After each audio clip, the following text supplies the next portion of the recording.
pemirsa, kami hadir kembali menjumpai Anda dalam Maluku Antar Nusa. Mengawali informasi malam ini, sebelumnya ikutilah cuplikan berita utama berikut ini.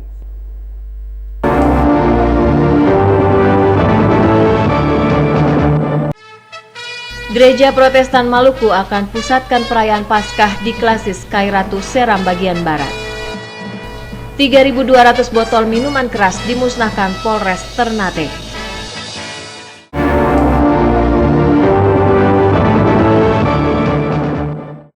Selain informasi tadi, akan kami rangkai dengan informasi menarik lainnya yang telah dihimpun tim redaksi kami.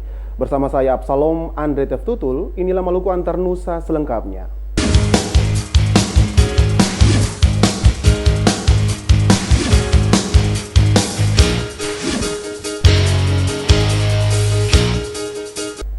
Pemirsa, perayaan Paskah Kristus Sinode GPM akan dipusatkan di Jemaat Araur, Klasis Kairatu Seram bagian barat. Perayaan Paskah tahun ini akan terus mengajak warga GPM secara khusus untuk fokus terhadap isu-isu keadilan sosial dan ekologis.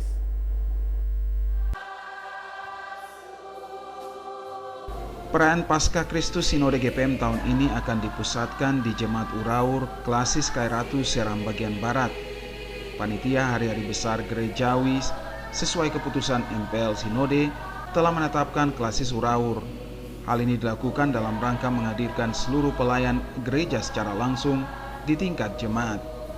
Pada Paskah GPM tahun ini, Sinode akan mengarahkan warga GPM untuk tetap fokus terhadap isu-isu keadilan sosial dan ekologis. Dengannya pilihan ke Klasis Kairatu ini untuk mengintensifkan seluruh proses pelayanan GPM, menitik beratkan pada keadilan sosial dan ekologis sebagai bagian dari panggilan gereja membangun spiritualitas umat. Hal ini diakui Sekretaris Umum Sinode GPM Pendeta Elifas Mas Paitela. Mas Paitela mengakui dalam kegiatan Paskah yang dilakukan di Klasis ini, Sinode dapat melihat langsung permasalahan yang dihadapi jemaat, utamanya dalam hubungan dengan persoalan pembangunan, kemanusiaan maupun lingkungan. Pelayanan gereja secara langsung di tingkat jemaat ini selebrasi liturgi, tapi juga selebrasi sosial. Selebrasi liturgi dalam arti itu seluruh jemaat akan bersama-sama dalam event perayaan Hari Paskah Kristus, dan selebrasi sosial ini untuk mengingatkan GPM secara khusus memberi fokus tetap kepada isu-isu keadilan sosial dan keadilan ekologi. Dan karena itu pilihan ke Klasis Kairatu untuk mengintensifkan seluruh proses pelayanan GPM yang berdimensi keadilan sosial dan keadilan ekologi sebagai bagian dari panggilan gereja untuk turut membangun masyarakat, meningkatkan spiritualitas jemaat, dan memberi pesan moral kepada seluruh warga gereja dan masyarakat tentang pentingnya kita bersaksi tentang karunia keselamatan yang telah diberikan Allah kepada semua umat manusia dan alam semesta. Menurut Mas Paitela, GPM mengakui ada berbagai persoalan yang dihadapi warga jemaat di lingkup pelayanannya. Pengenalan gereja terhadap konteksnya menjadi hal yang penting dan dapat menginspirasi seluruh gerak pelayanan di GPM Maluku dan Maluku Utara. Tema Paskah GPM tahun ini yakni Kristus sungguh bangkit, jadilah saksinya. Tema ini mengajak GPM maupun gereja di seluruh dunia menyatakan iman tentang kuasa kebangkitan Yesus dan mendorong gereja untuk bersaksi tentang keselamatan yang Allah anugerahkan kepada manusia. Tema ini juga menginspirasi gereja untuk terus menumbuhkan semangat hidup sebagai orang basudara. Melkilatus Saule Sarles Bolaman melaporkan.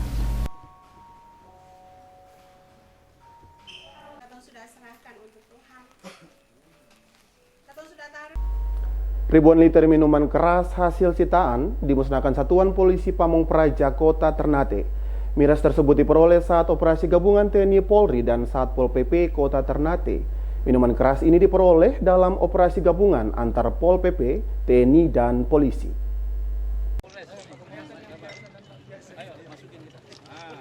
Minuman keras dari berbagai merek yang diperoleh saat razia gabungan antara Pol PP, TNI, dan Polri pada Januari hingga April 2017 dimusnahkan di lapangan Gelora Kieraha Ternate.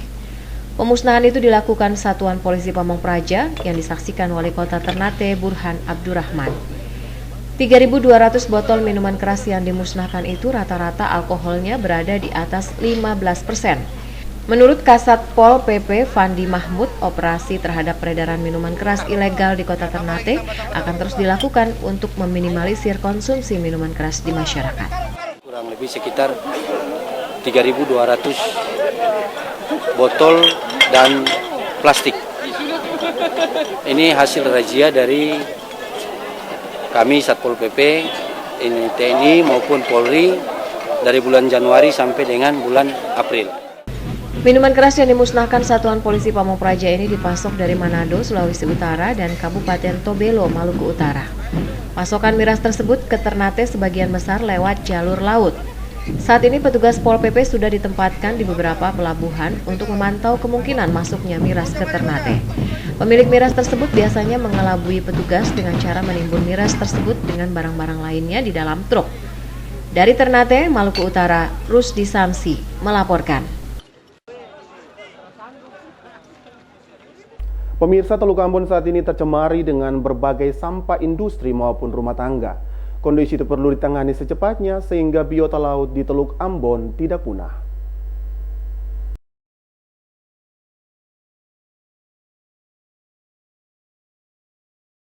Kondisi Teluk Ambon saat ini memprihatinkan karena tercemar dengan berbagai sampah industri maupun rumah tangga. Rektor Universitas Patimura Martinus Sapteno mengatakan banyaknya sampah di Teluk Ambon akibat dari kebijakan pemerintah Kota Ambon yang tidak sejalan dengan kesadaran masyarakat. Sapteno mengungkapkan kebijakan pemerintah Kota Ambon menyediakan tempat sampah namun tidak dibarengi dengan kesadaran masyarakat membuang sampah di tempatnya. Akhirnya Teluk Ambon yang sebelumnya indah kini tercemar dengan sampah. Untuk itu semua elemen masyarakat harus diajak membersihkan sampah dari Teluk Ambon. Masyarakat juga harus diberikan sosialisasi agar tidak membuang sampah di sungai maupun kali yang bila hujan akan hanyut ke laut. Prihatin melihat Teluk Ambon yang begini kotor karena tidak sinkronnya antara kebijakan pemerintah kota dengan kesadaran masyarakat. Pemerintah kota menyiapkan speedboat untuk mengangkat sampah. Itu hal yang juga penting, tetapi menurut saya itu agak keliru. Yang mau dilakukan adalah bagaimana memberikan kesadaran kepada masyarakat di sekitar pesisir pantai, termasuk yang ada di sekitar sungai-sungai atau kali-kali yang mati itu, supaya mereka tidak membuang sampah sembarang tempat pada saat musim panas. Sapteno meminta dosen dan mahasiswa Universitas Patimura menjadi contoh bagi masyarakat dalam tertib membuang sampah. Melalui momen Dies Natalis ke-54 Unpati, panitia melakukan bersih Teluk Ambon dan pesisir. Banyak sampah plastik yang mencemari Teluk Ambon diangkat untuk dibawa ke tempat pembuangan akhir. Sapteno berharap kegiatan itu mendorong masyarakat ikut menjaga kebersihan Teluk Ambon dan pesisir. Hamjatomia melaporkan.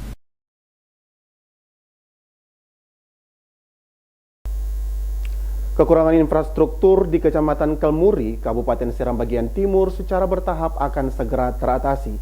Pemerintah secara bertahap akan membangun jalan untuk menghubungkan Kelmuri dengan kecamatan lainnya di Kabupaten Seram bagian timur.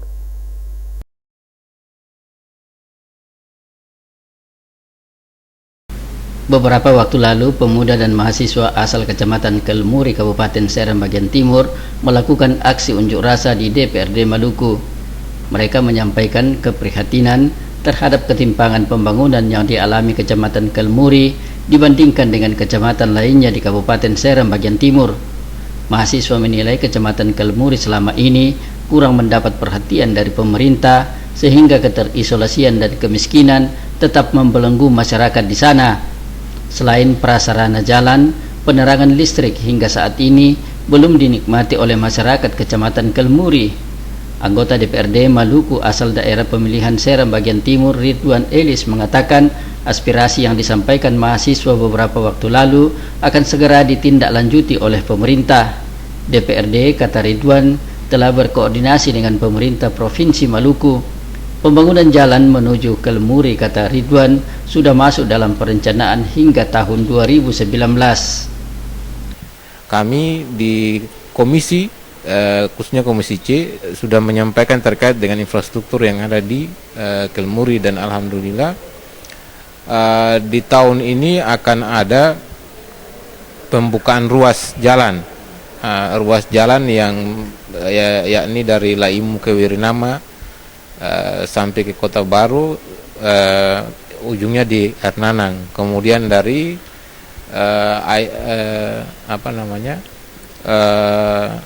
Tutuk Tolu, daerah Tutuk Tolu situ Kufar sampai ke Ernanang. Dan ini nanti kita akan kawal terus karena ini dalam program prioritas itu dia sampai dengan 2019. Insya Allah kalau misalnya ini dia akan jalan terus, berarti diupayakan 2019 itu akan ketemu titiknya di Ernanang. Ridwan Elis optimis jika keterisolasian telah teratasi, maka infrastruktur lainnya akan teratasi secara bertahap. Kecamatan Kelmuri merupakan salah satu wilayah terisolasi di Kabupaten Seram bagian timur. Selain keterisolasian, Kecamatan Kelmuri juga merupakan salah satu wilayah termiskin di kabupaten itu. Julius Padawanan dan Bambang Yudaswara melaporkan. Pemirsa Fakultas Hukum Unpati pada periode April 2017 kembali menghasilkan 101 lulusan sarjana. Pada pagelaran yudisium yang berlangsung Kamis kemarin, 5 lulusan dinyatakan menerima predikat cum laude. Yudisium merupakan suatu proses akademik dalam penerapan nilai dan kelulusan mahasiswa dari seluruh proses akademik. Yudisium memutuskan lulus tidaknya mahasiswa dalam menempuh studi selama jangka waktu tertentu.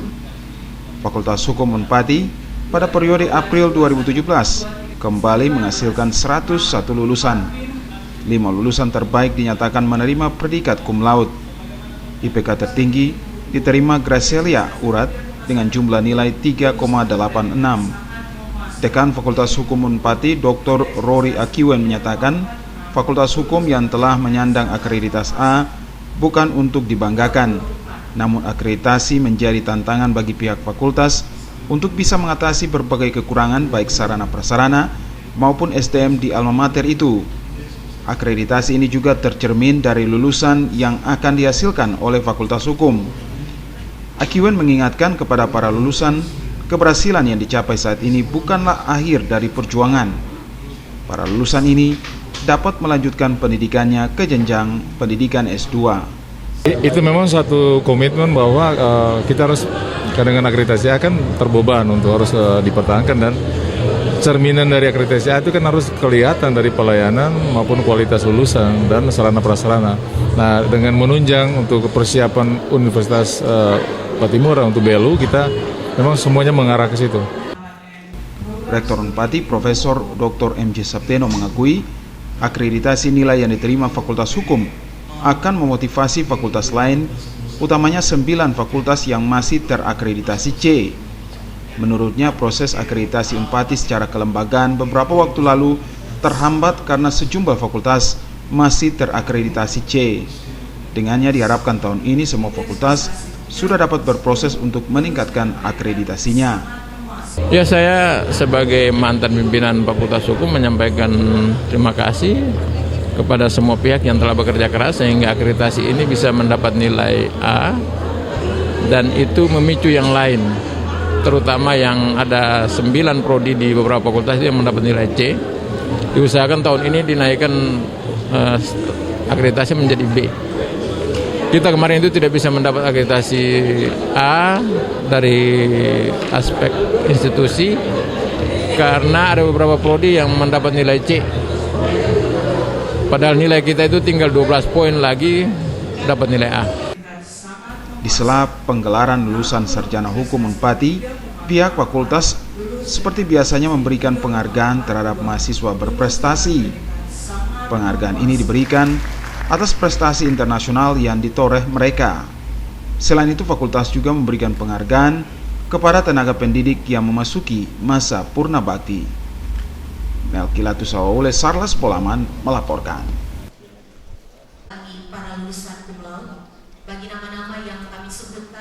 Pemirsa alumni Fakultas Perikanan dan Ilmu Kelautan Universitas Patimura Ambon siap direkrut menjadi pegawai pemerintah dengan kontrak PPK Dinas Kelautan dan Perikanan Provinsi Maluku.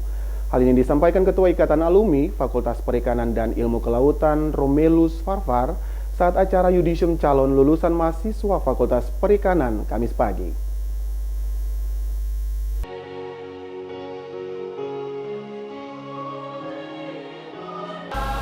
Ikatan Alumni Fakultas Perikanan dan Ilmu Kelautan Universitas Patimura punya cara kreatif untuk alma mater tercinta.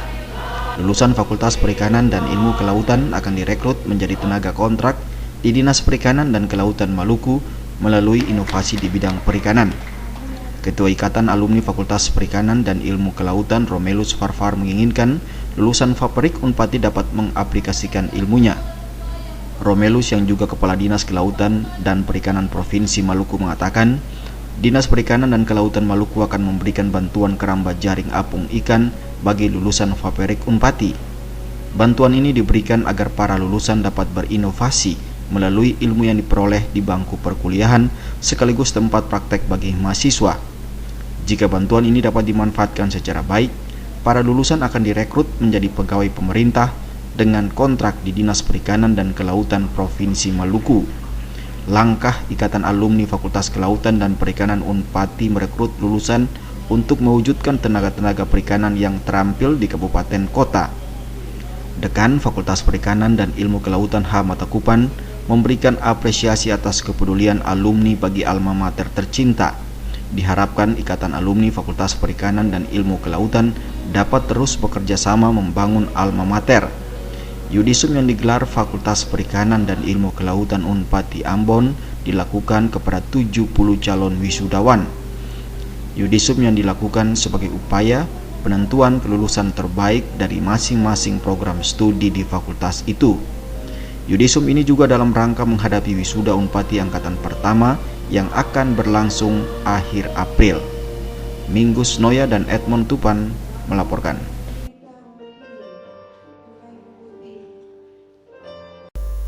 Pemirsa, pemerintah dan masyarakat termasuk pihak Universitas Patimura Ambon terus melakukan persiapan terkait pengoperasian gas blok Masela.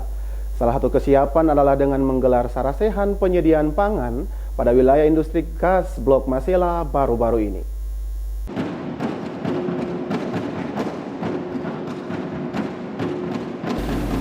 Pengoperasian kilang gas blok Masela nantinya membutuhkan kurang lebih 200.000 tenaga kerja.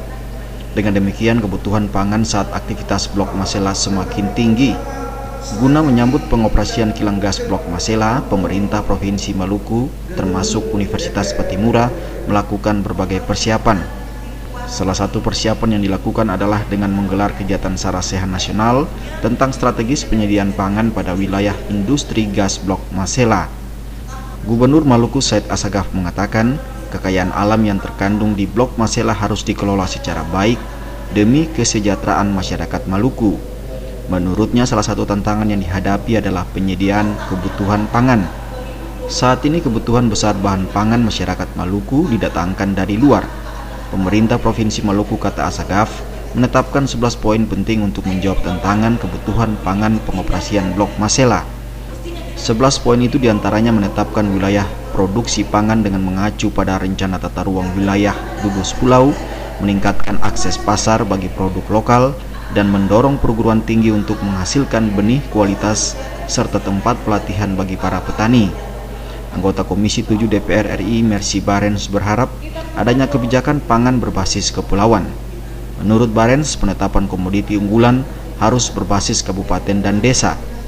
Untuk itu, bagi para akademisi, Barens berharap dapat meningkatkan inovasi teknologi guna mendukung pengembangan di sektor pertanian dan perikanan. Kegiatan sarasehan yang diselenggarakan Universitas Patimura selain dihadiri Gubernur Maluku Said Asagaf, anggota DPR RI Mercy Barens, juga dihadiri Bupati Maluku Barat Daya Barnabas Orno. Minggus Noya dan Edmond Tupan melaporkan. Pemirsa, Universitas Darussalam Ambon terus berbenah meningkatkan kualitas di bidang akademik dan pengabdian masyarakat. Hal ini merupakan bentuk pertanggungjawaban perguruan tinggi itu bagi masyarakat. Tahun ini Unidar Ambon menerjunkan 60 mahasiswa dalam kegiatan kuliah kerja nyata.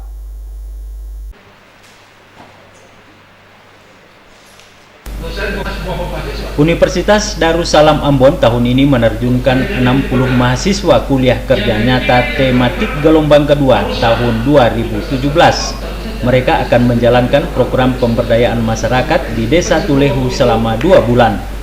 Rektor Universitas Darussalam Ambon Dr. Ibrahim Ohorela mengakui KKN tematik merupakan syarat bagi mahasiswa dalam menyelesaikan studi di Unidar Ambon. Para mahasiswa itu diharapkan juga berperan sebagai agen pemberi informasi bagi masyarakat tentang legalitas Universitas Darussalam. Ohorela berjanji akan menjadikan Unidar Ambon sebagai universitas ternama di Maluku dengan memperkuat pengabdian kepada masyarakat.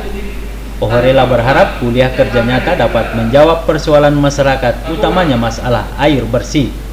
Ketua Panitia KKN Tematik Yusran Kaprudin mengatakan KKN Tematik merupakan program pemberdayaan yang bekerja sama dengan Kementerian Pekerjaan Umum dalam membangun infrastruktur utamanya air bersih bagi masyarakat. Selain itu, para mahasiswa juga akan melakukan pekerjaan non-fisik di Desa Tulehu.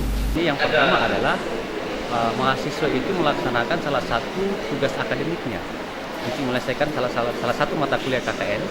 Yang kedua adalah bagaimana pengabdian mahasiswa itu setelah ilmu yang dipelajari di bangku pendidikan itu bisa diterapkan kembali ke masyarakat. Fokusnya yaitu tentang tematik dan PPM. Jadi mengikuti problem atau pengembangan yang ada di desa atau lokasi tempat di mana mereka berada. Kaprudin meminta para mahasiswa dapat menjalankan KKN sesuai program yang dicanangkan dan menyelesaikannya tepat waktu. Fani Letahid melaporkan. Direktorat Reserse Narkoba Polda Maluku Utara meringkus oknum pegawai rutan kelas 2B Ternate karena diduga mengedarkan narkoba jenis sabu dan ganja. Tersangka mengaku narkoba tersebut diperoleh lewat jasa pengiriman barang.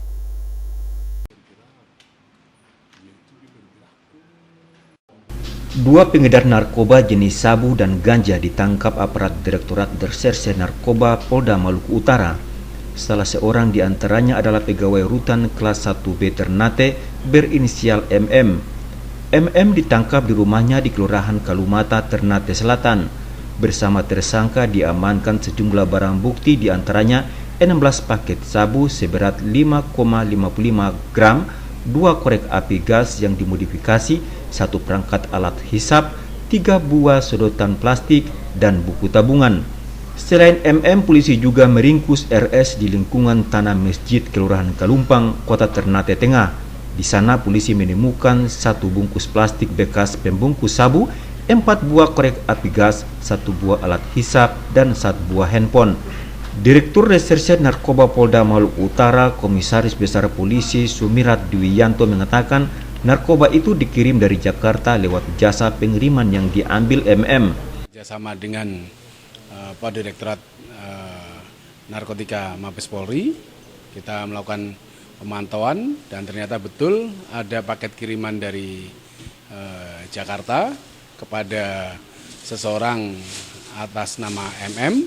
Selanjutnya kita ikuti MM ini mengambil barang tersebut di tempat pengiriman, dan selanjutnya pada saat kita lakukan pemantauan di tempat kiriman ternyata barang itu sudah diambil. Para tersangka saat ini diamankan di Mapolda Maluku Utara. Keduanya dijerat pasal berlapis dengan ancaman hukuman mati. Dari Ternate Maluku Utara, Rusdi Samsi melaporkan. Pemirsa, 11 program prioritas nasional yang dilakukan di Maluku mendapat perhatian dari Dewan Pertimbangan Presiden One Team Press. One Team Press berharap program prioritas nasional itu dapat berjalan dengan baik dan sukses. Pemerintah pusat telah mencanangkan 11 program prioritas nasional bagi Maluku. Program prioritas nasional tersebut mulai dilaksanakan dalam tahun ini. Untuk memastikan pelaksanaan 11 program prioritas nasional itu berjalan dengan baik, Dewan Pertimbangan Presiden yang diketuai Sri Adi Ningsi kemarin mengunjungi Maluku. Sri Adi Ningsi menjelaskan kehadiran One Team Press di Maluku untuk memastikan 11 program prioritas nasional yang dilaksanakan di Maluku berjalan dengan baik. Program tersebut perlu dikawal oleh pemerintah Provinsi Maluku sehingga bisa berdampak pada peningkatan kesejahteraan di daerah. Menurut Adi Ningsih, selama 2 tahun ke depan, Maluku menjadi salah satu daerah prioritas pembangunan dari pemerintah pusat. Semua itu dilakukan untuk mengurangi ketimpangan pembangunan dan kemiskinan yang cukup tinggi di Maluku saat ini. Ada 11 program prioritas di Maluku yang kita harapkan sukses berhasil, karena kalau itu dibangun dan juga berhasil, dampaknya kepada pembangunan Maluku akan signifikan, karena memang seperti Trans Maluku, termasuk juga pembangunan rumah sakit ya yang rujukan, dan juga pelabuhan. Ini kan diantaranya yang memang diperlukan oleh Maluku untuk tumbuh dan berkembang agar supaya bisa mengentaskan desa-desa ataupun daerah-daerah yang tertinggal dan mengurangi kemiskinan dengan signifikan.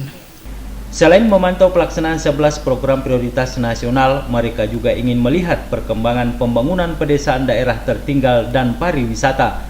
Hal itu sejalan dengan komitmen pemerintah untuk membangun Indonesia dari pinggiran, daerah perbatasan, pulau-pulau kecil dan daerah tertinggal di Indonesia. Frida Raiman Hamzah melaporkan.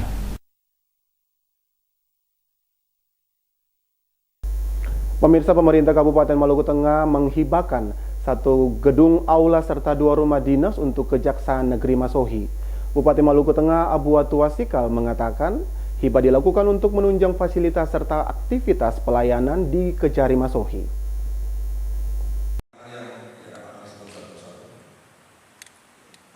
Bupati Maluku Tengah dalam sambutannya mengatakan hibah gedung serta rumah dinas merupakan salah satu wujud penghargaan dan dukungan atas pelaksanaan fungsi dan kinerja Kejari Masohi dalam memberantas kasus korupsi di Maluku Tengah. Menurutnya sudah sewajarnya pemerintah memberikan sumbangsih maupun fasilitasi guna meningkatkan pelayanan kepada masyarakat. Tuasikal berharap fasilitas gedung aula dan rumah dinas tersebut dapat dimanfaatkan sebagaimana mestinya.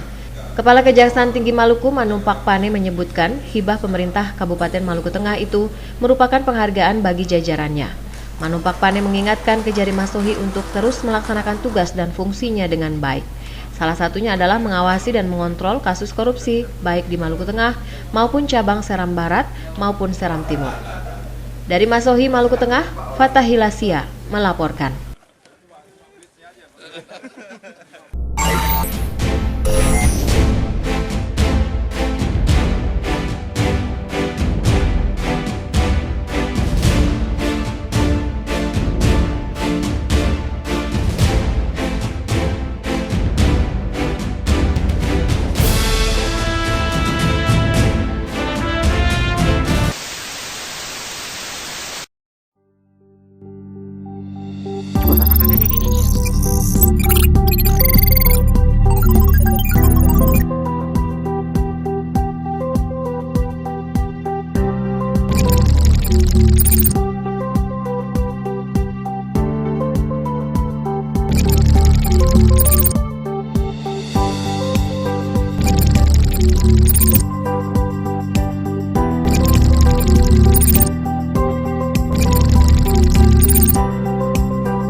Kami siap. Kami siap. Kami siap. Kami siap. Kami siap. Kami siap. Melalui momentum HUT ke-24 TVRI Maluku, kami tingkatkan pelayanan kepada masyarakat Maluku dengan meningkatkan penyiaran melalui saluran digital 8-10 jam per hari. Siaran digital merupakan pengembangan dari siaran live streaming yang sudah dilakukan sejak Oktober 2016 yang lalu. Live streaming merupakan solusi terbaik untuk memberikan pelayanan kepada masyarakat Maluku yang berada di belahan dunia manapun. Karena dengan kemajuan teknologi informasi sekarang memungkinkan dunia dalam genggaman.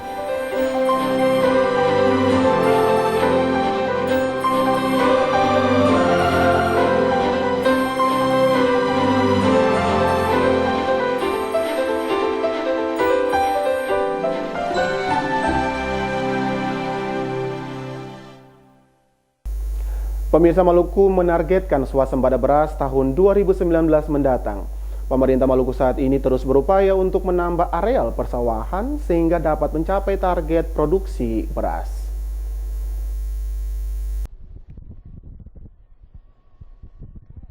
Luas areal sawah di Maluku hingga saat ini mencapai 20.168 hektar yang tersebar pada 5 kabupaten. 5 kabupaten yang potensial untuk pengembangan komoditas padi masing-masing Buru, Maluku Tengah, Seram bagian Barat, Seram bagian Timur, dan Maluku Barat Daya. Pada musim tanam April 2017 ini terdapat 7.532 hektar sawah di Kabupaten Buru yang siap ditanami. Maluku Tengah 9.175 hektar, Seram bagian Barat 1.107 hektar, SBT 2.200 hektar, dan Maluku Barat Daya 150 hektar. Petani di Maluku hingga saat ini baru mampu menghasilkan 5,65 ton gabah kering giling per hektar.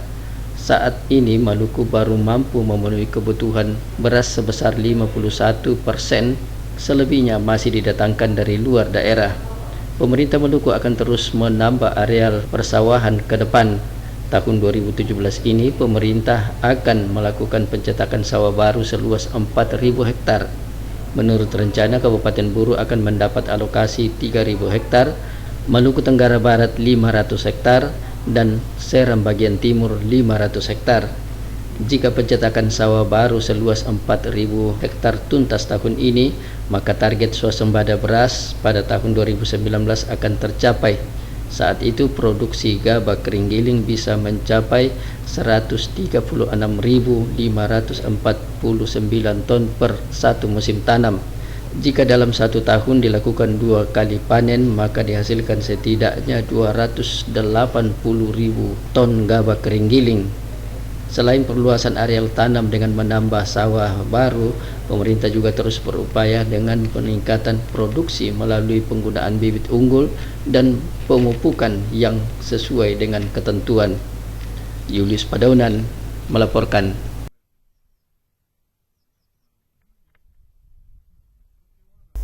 Pendidikan Bintara Polri Sepolwan 1997 dan 1998 melakukan bedah rumah di Kampung Siwang Negeri Urimeseng, Kota Ambon. Bedah rumah yang dilakukan ini sebagai wujud kepedulian Polda Maluku bagi warga yang rumahnya tidak layak huni.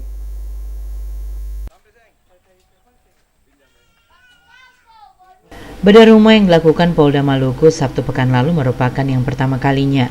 Kedepannya diharapkan bukan hanya bedah rumah yang diperuntukkan bagi rumah warga yang tidak layak huni, akan tetapi akan ditingkatkan dengan kegiatan yang bermanfaat untuk masyarakat. Bedah rumah yang dilakukan Bintara Polri Sepolwan 1997-1998 Polda Maluku merupakan penjabaran perintah Kapolda yang menjadikan polisi harus profesional sebagai pelajar perubahan revolusi mental dan peka terhadap lingkungan.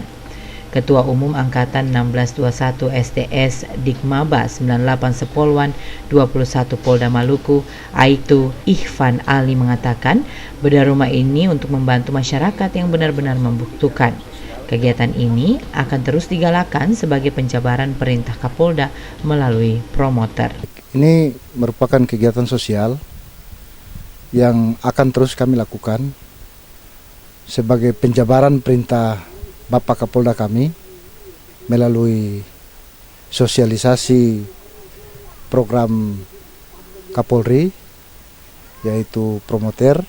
Ya, kami harus menjadi polisi yang profesional, yang disenangi oleh masyarakat, yang di lingkungannya bermanfaat untuk masyarakat.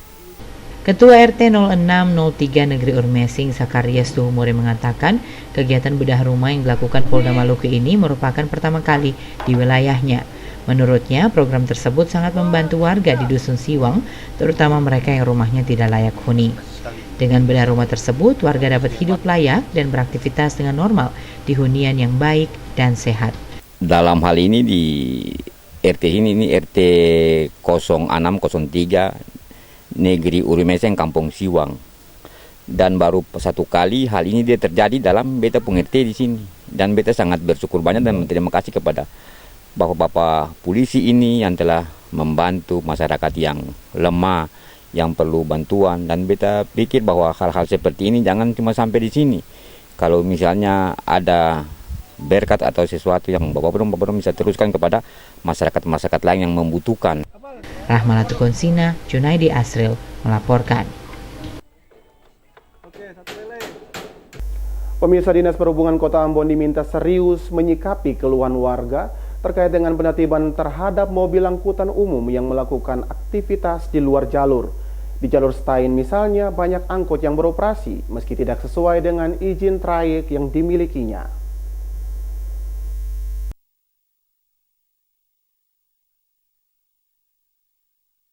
Ketua Jalur Stein Muidun menyebutkan saat ini ada terdapat ratusan mobil angkutan umum yang disinyalir melakukan aktivitas di luar jalur. Jalur Stein misalnya, dalam penertiban kemarin terdapat puluhan mobil angkot terjaring razia.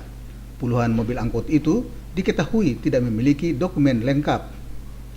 Para supir hanya bisa menunjukkan surat rekomendasi yang dikeluarkan Dinas Perhubungan Kota Ambon tanpa izin trayek.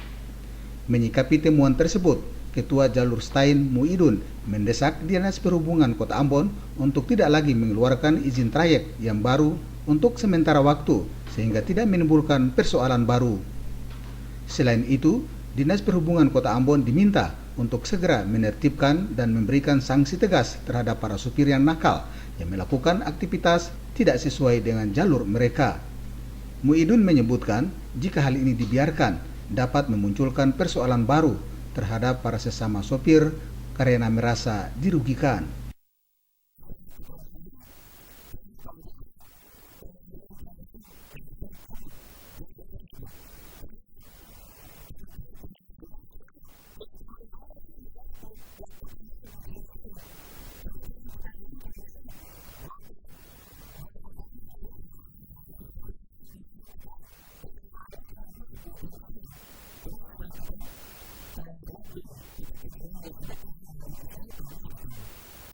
Menyikapi hal itu, Kepala Bidang Lalu Lintas dan Angkutan Dinas Perhubungan Kota Ambon Yunus Saiya mengatakan pihaknya akan terus memantau dan menertibkan mobil angkutan umum yang menyalahi aturan, yang masih saja melakukan aktivitas di luar jalur, serta mencabut izin terhadap mobil-mobil angkutan umum dimaksud.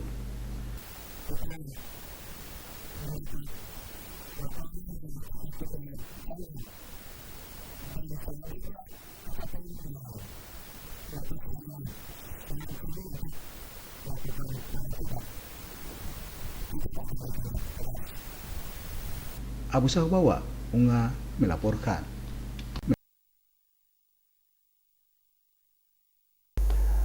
Pemerintah Kota Ambon dalam setiap kesempatan terus melakukan sosialisasi terkait Kota Ambon menuju Kota Musik Dunia tahun 2019.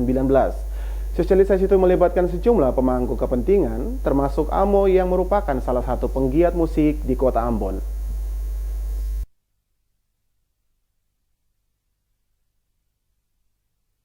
Perkembangan dunia industri musik di Maluku yang semakin baik mendorong pemerintah Kota Ambon berupaya mewujudkan Kota Ambon sebagai salah satu kota musik dunia di tahun 2019. Komitmen pemerintah Kota Ambon itu kini terus disosialisasikan dengan melibatkan berbagai pemangku kepentingan di daerah ini, termasuk salah satu komunitas penggiat musik di Kota Ambon yang terus memberikan andil dalam mengkampanyekan Kota Ambon sebagai kota musik dunia. Dalam rangka menjustifikasi sebuah kota musik bertaraf internasional atau sebuah kota musik dunia. Nah, AMO itu nantinya dalam hubungannya dia akan bekerja lebih banyak itu untuk hal-hal yang bersifat teknis, ya. Kemudian dia akan berkoordinasi itu dengan Bekraf Republik Indonesia dan kemudian pemerintah Kota Ambon. Jadi AMO sendiri dalam melaksanakan tugasnya dia punya dua tupoksi, yaitu yang pertama menyusun strategi menuju kota musik dunia, kemudian melaksanakan beberapa hal yang bisa dilaksanakan oleh dia sejauh itu berada pada kewenangan AMO. Untuk mewujudkan Kota Ambon sebagai salah satu kota musik dunia di tahun 2019, pemerintah Kota Ambon bersama AMO kini menggalang kerjasama dengan sejumlah mitra terkait seperti para musisi asal Maluku, baik yang ada di Ambon maupun di luar Maluku. Abu Sahubawa, Unga melaporkan.